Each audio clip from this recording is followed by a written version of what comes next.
Anda tahu, orang yang masuk neraka duluan itu 3 golongan. Salah satunya ustadz, kiai, para pengajar. Makanya saya sering katakan tolong doakan itu. Jangan dikira mudah itu, tidak mudah. Tidak mudah. Ya, ada seorang yang berkata ketika ditanya, "Ma fa'alta bi'ilmik?" Apa yang kamu kerjakan dengan ilmumu? Dia berkata, "Saya mengajar karenamu ya Allah." Kata Allah, "Kadzdzab." Kalau kadzib sekali dusta, kadzdzab berdusta sering berkali-kali. Apa jawaban Allah saat itu? Dibukakan filenya semua. Kamu itu mengajar hanya untuk cari popularitas. Kamu hanya mengajar untuk cari materi, cari amplop, cari macam-macam. Lemparkan dia ke neraka, dibawa, ditarik malaikat, dilemparkan. Orang yang ria itu sebetulnya apa? Orang yang sangat kurang ajar sama Allah itu.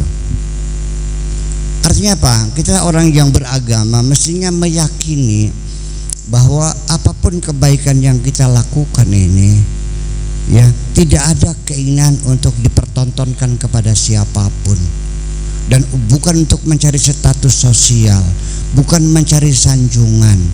Dia akan mengatakan sesuai dengan firman Tuhan, wa kafa billahi syahida, cukup Allah saja yang menyaksikan. Itulah, cukup Allah saja yang tahu, tidak perlu ada orang lain tahu. Nah, ketika engkau menyumbang seseorang, menunggu tamu sudah banyak, tadi waktu sendirian nggak dikasih-kasihkan, setelah banyak dikasihkan, sehingga orang semua terbelalak mukanya. Hebat banget, kok nyumbang orang sampai 2 juta.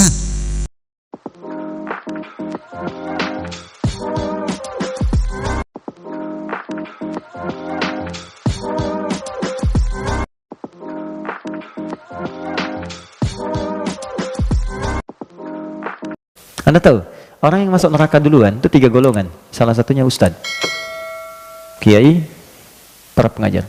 Makanya saya sering katakan tolong doakan itu. Jangan dikira mudah itu, tidak mudah. Tidak mudah.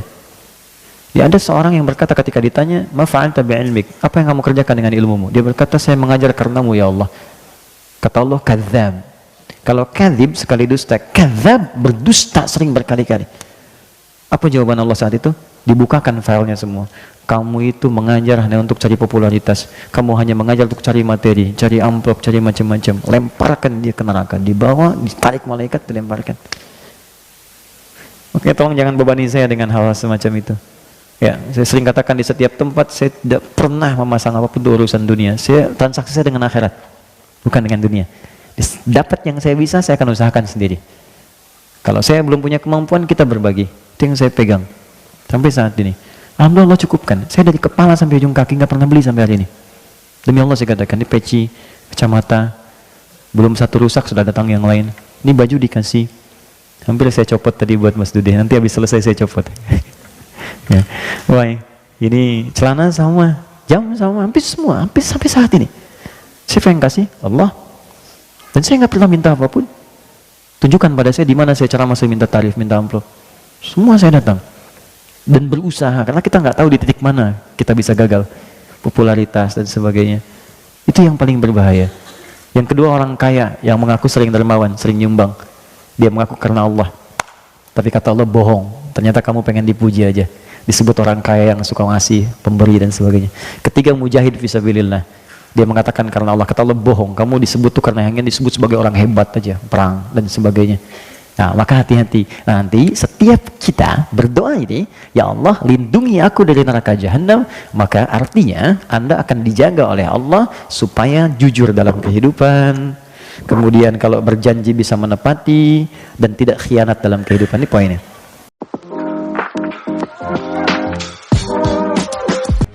Siapakah golongan manusia yang pertama kali masuk neraka? Apakah orang kafir? Apakah orang munafik? Apakah orang yang berbuat zina? Ternyata bukanlah salah satu dari mereka. Menurut sebuah asar, ada 3 golongan yang pertama akan masuk neraka. Al-Imam Muslim berkata, telah mengabarkan kepada kami Yahya bin Habib Al-Harithi. Dia berkata, telah mengabarkan kepada kami Khalid bin Al-Harithi. Dia berkata, telah mengabarkan kepada kami Ibnu Juraij. Dia berkata, telah mengabarkan kepada Yunus bin Yusuf. Dari Sulaiman bin Yasar, dia berkata, ketika orang-orang telah meninggalkan Abu Hurairah, maka berkatalah Natil bin Qais Al-Hizami Asy-Syami, yaitu salah seorang penduduk Palestina dan beliau adalah seorang tabi'in. Beliau berkata, "Wahai Syekh, ceritakanlah kepadaku suatu hadis yang engkau telah dengar dari Rasulullah Shallallahu Alaihi Wasallam." Maka Sayyidina Abu Hurairah radhiyallahu anhu menjawab, "Baiklah, aku akan ceritakan." Sayyidina Abu Hurairah pun mulai bercerita, "Aku telah mendengar Rasulullah Shallallahu Alaihi Wasallam bersabda, sesungguhnya manusia pertama yang akan diadili pada hari kiamat adalah orang yang mati syahid di jalan Allah. Ia didatangkan dan diperlihatkan kepadanya kenikmatan-kenikmatan yang diberikan kepadanya di dunia. Lalu ia pun mengenalinya dan membenarkannya bahwa ia telah diberikan itu semua di dunia. Kemudian Allah Subhanahu wa Ta'ala bertanya kepadanya, 'Amal apakah yang engkau lakukan dengan nikmat-nikmat itu?' Maka orang yang mati syahid itu menjawab, 'Aku berperang semata-mata karena engkau, sehingga aku mati syahid.' Lalu Allah Subhanahu wa Ta'ala yang Maha Mengetahui justru berkata, 'Engkau berdusta, engkau berperang supaya dikatakan seorang yang gagah dan berani.' Ternyata memang demikianlah kebenarannya. Orang yang syahid itu berperang bukan karena Allah, melainkan karena ingin dipandang gagah dan pemberani. Kemudian diperintahkanlah malaikat agar menyeret orang itu dengan mukanya yang tertelungkup, lalu kemudian dilemparkanlah ke dalam neraka. Maka golongan ini adalah golongan orang yang berjihad berperang membela agama Allah, namun mereka riya bukan karena Allah Subhanahu wa Ta'ala semata, melainkan karena mengharapkan pujian dari makhluk.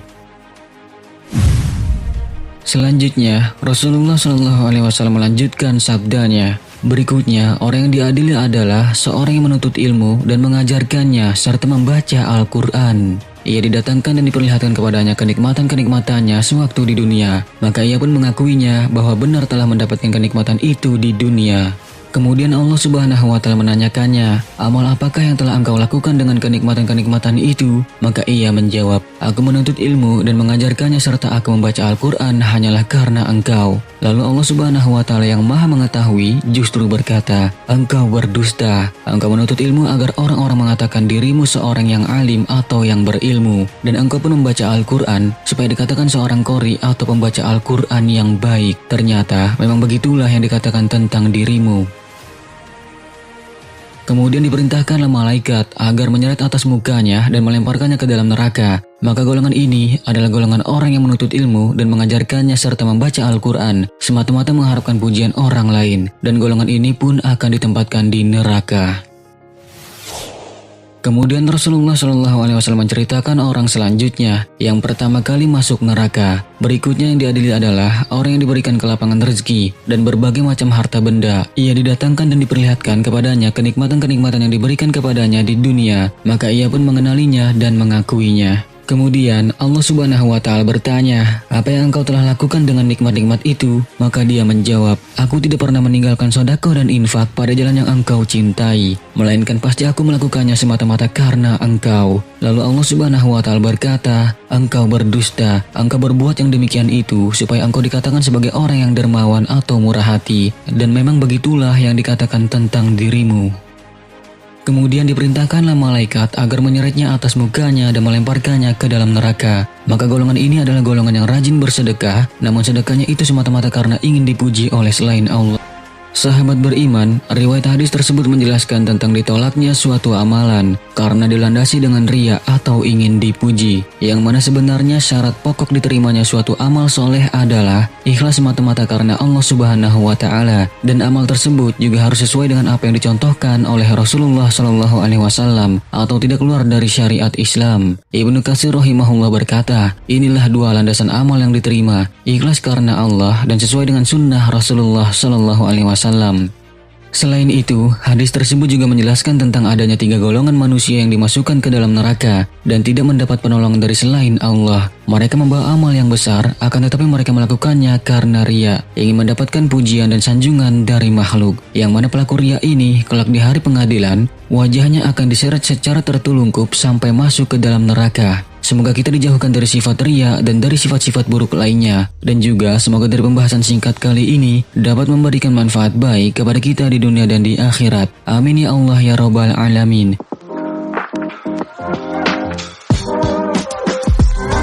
Orang yang riya itu sebetulnya apa? Orang yang sangat kurang ajar sama Allah itu. Artinya apa? Kita orang yang beragama mestinya meyakini bahwa apapun kebaikan yang kita lakukan ini, ya, tidak ada keinginan untuk dipertontonkan kepada siapapun, dan bukan untuk mencari status sosial, bukan mencari sanjungan, dia akan mengatakan sesuai dengan firman Tuhan, wa kafa billahi syahida, cukup Allah saja yang menyaksikan. Itulah cukup Allah saja yang tahu, tidak perlu ada orang lain tahu. Nah, ketika engkau menyumbang seseorang, menunggu tamu sudah banyak, tadi waktu sendirian nggak dikasih-kasihkan, setelah banyak dikasihkan, sehingga orang semua terbelalak mukanya. Hebat banget, kok nyumbang orang sampai 2 juta. 2 juta kan 4 kintal Pak ya, 4 kintal tak? 2 juta 4 kintal. Anda tersanjung. Di mana letak manipulasinya, kekurangan aja pada Allah? Di situ dia mengatakan di otak tidak sadarnya. Di situ Anda mengatakan di dalam hati Anda yang paling dalam, kebaikanku tidak akan sempurna kalau hanya dilihat oleh Allah saja. Perlu ada saksi-saksi yang lainnya. Jahat nggak tuh? Jahat. Kepada siapa jahatnya? Karena Anda dalam hati Allah kecil, tidak ada artinya. Tidak cukup hanya Allah yang menjadi saksi, harus banyak orang yang menyaksikannya. Jadi siapa Tuhanmu sebetulnya? Ini persoalan. Ya, jadi artinya bahwa kembali persoalannya itu sebagai awal daripada pemahaman kita bahwa keikhlasan itu tidak mesti tidak minta imbalan. Kalau minta imbalannya sama Allah, ya itu sudah ikhlas. Sehingga mana buktinya untuk Allah? Ketika orang yang kita baiki itu berkhianat kepada kita, yang pernah berbuat baik, satu pertanyaan, ada rasa kecewa enggak? Ketika Anda ada merasa kecewa, ya kurang ajar orang ditolong-tolong. Nah, kekecewaan itu menimbulkan banyak peribahasa yang bervariasi dari kekecewaan orang yang pernah berbuat baik. Satu, kacang lupa sama kulit. Dipai ati ngerogok, kayak nulung kirik kecempet. Air susu dibalas dengan air. Kajian psikologi peribahasa dalam psikolinguistik ini menunjukkan bahwa kekecewaan itu sangat umum, sangat lumrah dan banyak dialami orang, sehingga peribahasanya bervariasi. Kekecewaan. Nah, kalau Anda kecewa ketika orang yang Anda baiknya berbuat jahat, maka kebaikan yang kau lakukan dapat dipastikan bukan untuk Allah. Makanya Kanjeng Nabi berpesan, ittaqi syarra man ahsanta ilai. Berhati-hatilah, waspadalah dari kejahatan orang yang pernah engkau baiki. Kalau orang menjahati kita dulu tidak pernah kita baiki, paling kita hanya marah. Tapi kalau orang yang dulunya kita tolong ternyata jahat, sakit hati kita. Jadi kalau begitu, sakit hati kita dari mana datangnya? Sakit hati kita dari mana datangnya? Dari kebaikan-kebaikan yang pernah kita lakukan. Kenapa? Karena kebaikanmu bukan untuk Allah, maka kebaikanmu akan menyakiti dirimu sendiri. Betul? Niat untuk mengontrol diri ya. Begini, bukan dengan amalan. Itu amalan yang bisa saja. Sebab amalan-amalan, tikiran-tikiran itu tidak lebih hanya untuk membuat kita menjadi fokus atau mengalihkan perhatian. Mengalihkan perhatian itu salah satu metode yang kita lakukan untuk mengurangi penderitaan. Kita sakit gigi, jangan pernah mengerang, aduh sakit, tambah sakit.